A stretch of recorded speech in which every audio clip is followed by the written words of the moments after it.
Hi, I'm Lisa White. I'd like to take the next few minutes to shed light on a social problem in our culture that has its overt features but can hide in plain sight. It's my goal to draw awareness to this problem. I'd like to start by using a riddle, a classic story, maybe you've heard it before, to demonstrate what it is I'm talking about. A man and his son were traveling in an automobile when they were involved in a horrific crash. The man was killed instantly. The boy was transported to a nearby hospital where he needed emergency surgery.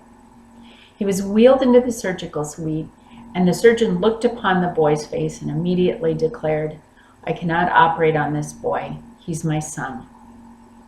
How can this be?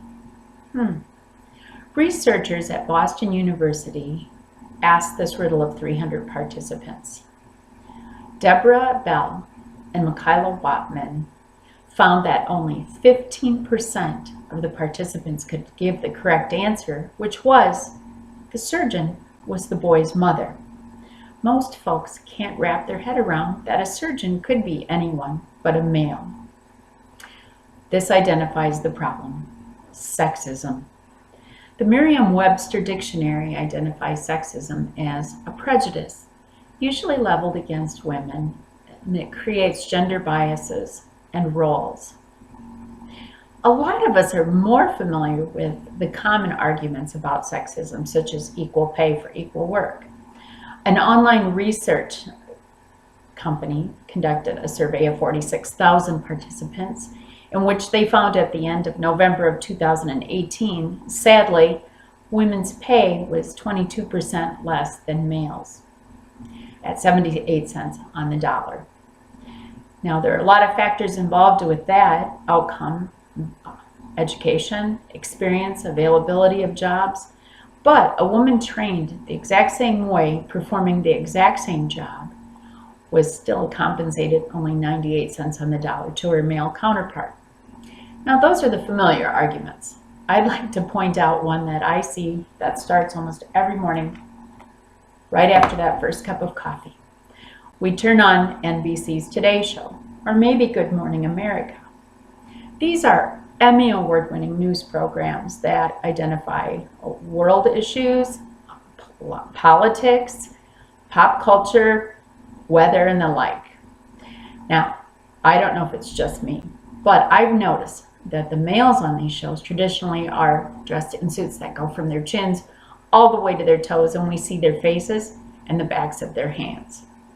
The females, however, are dressed in form-fitting, tight dresses, usually sleeveless, above the knee, and many times with a plunged neckline, and they're balancing precariously on high heels. Let me show you.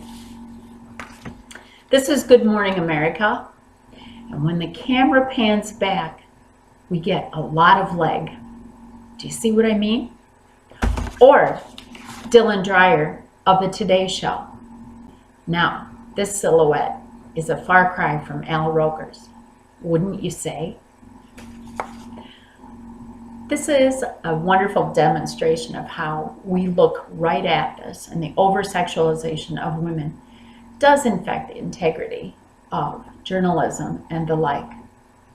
I myself have been in a traditionally male profession for 25 years as a painting and construction contractor.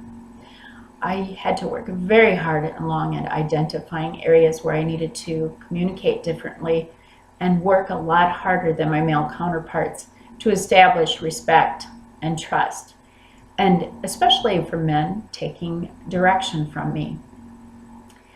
At Stanford University, there are two biologists who are described in an article by Jessica Nordell for the New Republic. The first person is a man who spent the first 40 plus years of his life as a woman. Ben Bars transitioned from Barbara to Ben and noticed a lot of differences.